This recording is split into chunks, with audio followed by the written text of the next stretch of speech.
Hello everyone, I welcome you all to the online portal of Chanakya defence college Dehradun. तो students, जैसे कि आप मुझे जानते हैं, मेरा नाम जुनैद है और मैं यहाँ पर जीएस फैकल्टी हूँ।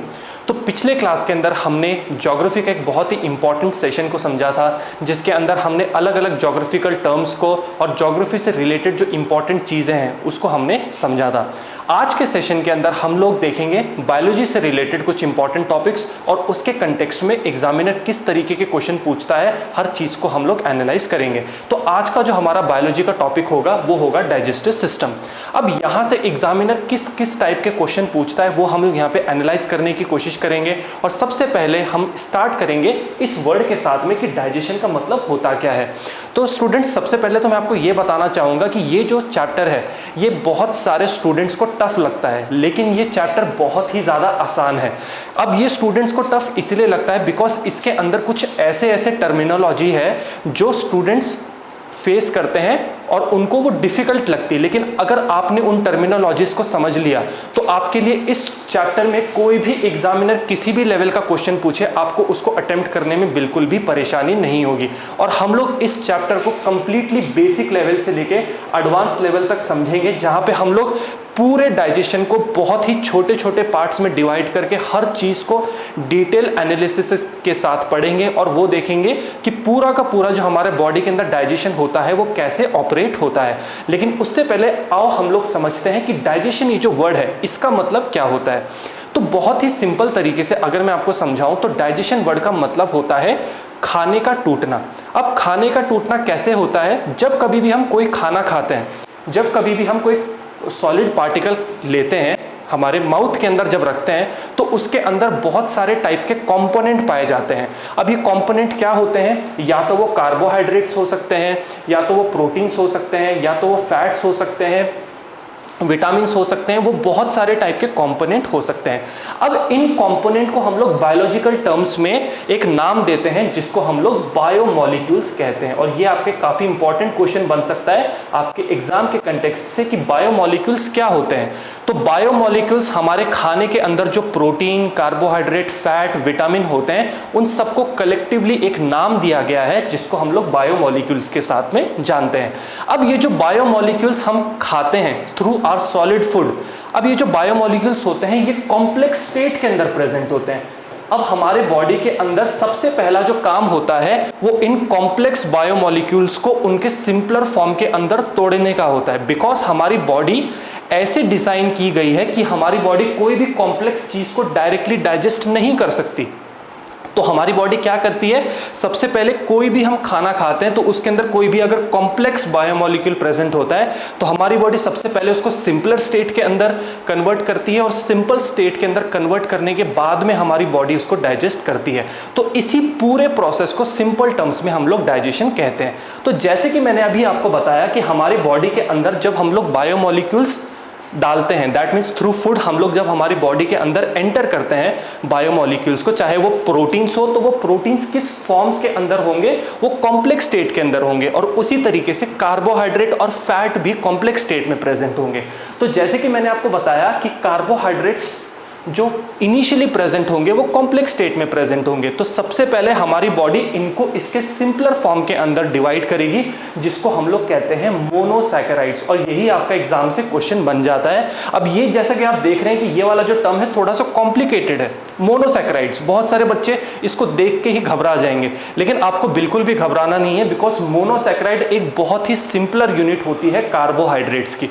ठीक है, जब हम लोग कार्बोहाइड्रेट्स को तोड़ते हैं तो हम लोग उसको उस स्टेज तक तोड़ते हैं जहां पे हमारी बॉडी उसको सिंपलेस्ट स्टेट के अंदर ना ले जाए। और सिंपलेस्ट स्टेट जो होती है कार्बोहाइड्रेट की वो मोनोसैकेराइड ही कहलाई जाती है। और ये मोनोसैकेराइड का हमारी बॉडी के अंदर एग्जाम्पल क्या होता है? जब कंप्लीटली एक कार्बोहाइड्रेट उसमें कन्वर्ट होता है उसके सिंपलर स्टेट में, तो मोनोसैकेराइड का बेस्ट एग्जाम्पल होता है ग्लूकोज।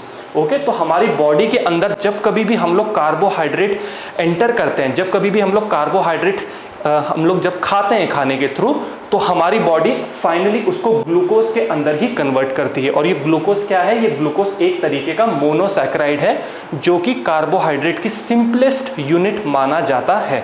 ओके, तो आई होप आपको कार्बोहाइड्रेट के कंटेक्स्ट में चीजें समझ में आ गई होगी। तो इसी तरीके से कार्बोहाइड्रेट फाइनली जाके मोनोसैकेराइड्स में कन्वर्ट हो जाएंगे और फाइनली ये मोनोसैकेराइड हमारी बॉडी के अंदर डाइजेशन करने में मदद करेंगे। तो ये तो हो गई कहानी कार्बोहाइड्रेट के कंटेक्स्ट में। अब हम लोग देखते हैं कि प्रोटीन्स के कंटेक्स्ट में क्या होता है। तो प्रोटीन्स क्या होते हैं? ये इनका जो सिंपलेस्ट फॉर्म होता है उसको हम लोग अमाइनो एसिड्स कहते हैं। ओके, और अमाइनो एसिड के कंटेक्स्ट में आपको एग्जामिनर ये पूछता है कि कितने टाइप के अमाइनो एसिड्स हमारे बॉडी में देखे जाते हैं। तो टोटल अमीनो एसिड्स की जो क्वांटिटी होती है हमारी बॉडी में वो होती है 20, और ये डिवाइडेड होता है 12 और 8 में। दैट मीन्स ये जो 20 अमीनो एसिड्स है ये 12 + 8 में डिवाइडेड होते हैं। ये जो 12 अमीनो एसिड्स है इनको हम लोग कहते हैं non essential amino acids. That means हमें ये एक्सटर्नल सोर्सेज से लेने की जरूरत नहीं पड़ती, हमारी बॉडी इसको खुद ही प्रोड्यूस करती है।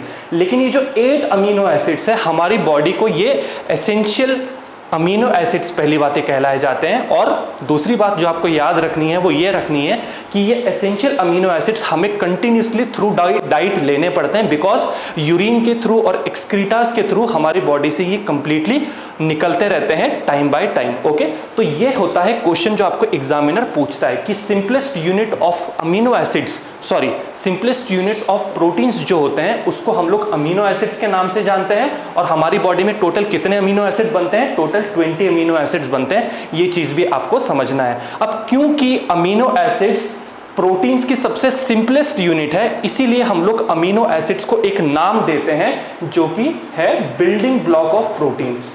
ओके, तो एग्जामिनर कई बार आपको एक क्वेश्चन पूछता है एग्जाम में कि बिल्डिंग ब्लॉक ऑफ प्रोटीन्स किसको कहा जाता है, तो आपका आंसर क्या बन जाएगा? आपका आंसर बन जाएगा अमीनो एसिड। तो ये कुछ सिंपल टाइप के क्वेश्चन है जो आपको हर एक कॉम्पिटिटिव एग्जाम में रिपीटेड देखने के लिए मिलेंगे। तो हमने कार्बोहाइड्रेट्स को देख लिया कि कार्बोहाइड्रेट्स डाइजेस्ट होकर मोनोसैकेराइड में कन्वर्ट होते हैं। उसके बाद में हमने देखा कि कैसे प्रोटीन्स उसके सिंपलर फॉर्म के अंदर कन्वर्ट होते हैं जिसको हम लोग अमीनो एसिड्स के नाम से जानते हैं। अब बच जाता है तीसरा टाइप का बायोमॉलिक्यूल जिसको हम लोग कहते हैं फैट्स। अब ये फैट्स का एक और नाम होता है लिपिड्स। फैट्स को ही हम लोग क्या बोलते हैं? फैट को ही हम लोग कहते हैं लिपिड्स भी।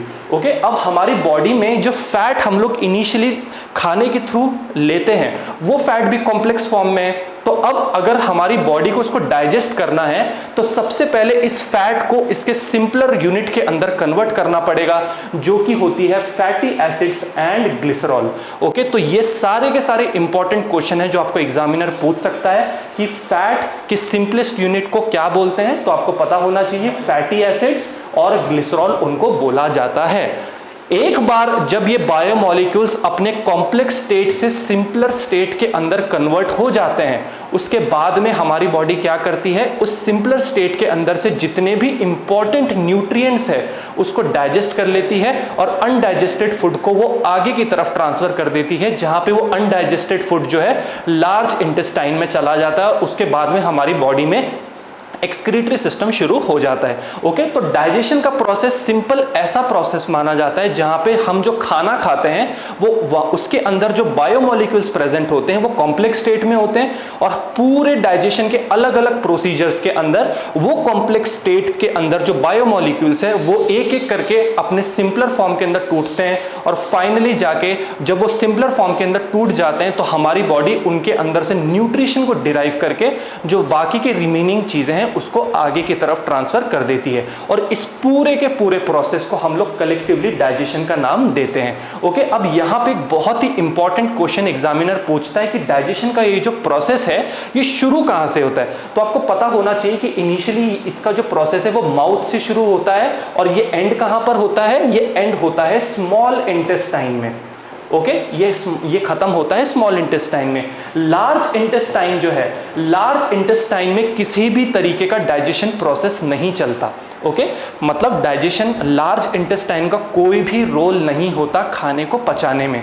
खाने को पचाने में जो अंतिम रोल आता है वो स्मॉल इंटेस्टाइन का ही आता है। और ये पूरा का पूरा जो प्रोसेस है, ये पूरा का पूरा जो कैनल है जहां पे हमारा डाइजेशन का प्रोसेस चलता है उसको हम लोग कहते हैं एलिमेंट्री कैनल।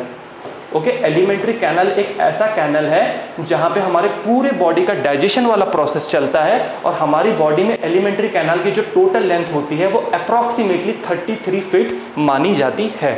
ओके, तो आई होप आपको डाइजेशन वर्ड का मतलब समझ में आया होगा। हमने आज के सेशन के अंदर देखा कि कैसे कॉम्प्लेक्स बायोमॉलिक्यूल्स अपने कॉम्प्लेक्स स्टेट से सिंपल फॉर्म के अंदर टूटते हैं और उसके बाद में डाइजेशन का प्रोसेस कैसे चलता है। अब इसके आगे की जो कहानी है वो हम लोग हमारे क्लासेस के अंदर डिस्कस करेंगे, जहां पे हम ये देखेंगे कि पूरा का पूरा जो डाइजेशन प्रोसेस है ये कैसे स्टेप बाय स्टेप मैनर के अंदर डिवाइडेड है और उन स्टेप बाय स्टेप मैनर के अंदर कौन कौन से ऐसे केमिकल्स, कौन कौन से ऐसी चीजें होती है जो इन कॉम्प्लेक्स स्टेट को, इन कॉम्प्लेक्स बायोमॉलिक्यूल्स को उनके सिंपलर स्टेट के अंदर कन्वर्ट करने में मदद करती है। ओके, तो आई होप आपको आज का सेशन समझ में आया होगा। इसके आगे की जो कहानी है, इसके आगे की जो बातें हैं वो हम हमारे नेक्स्ट सेशन के अंदर डिस्कस करेंगे। So till then, goodbye and take care.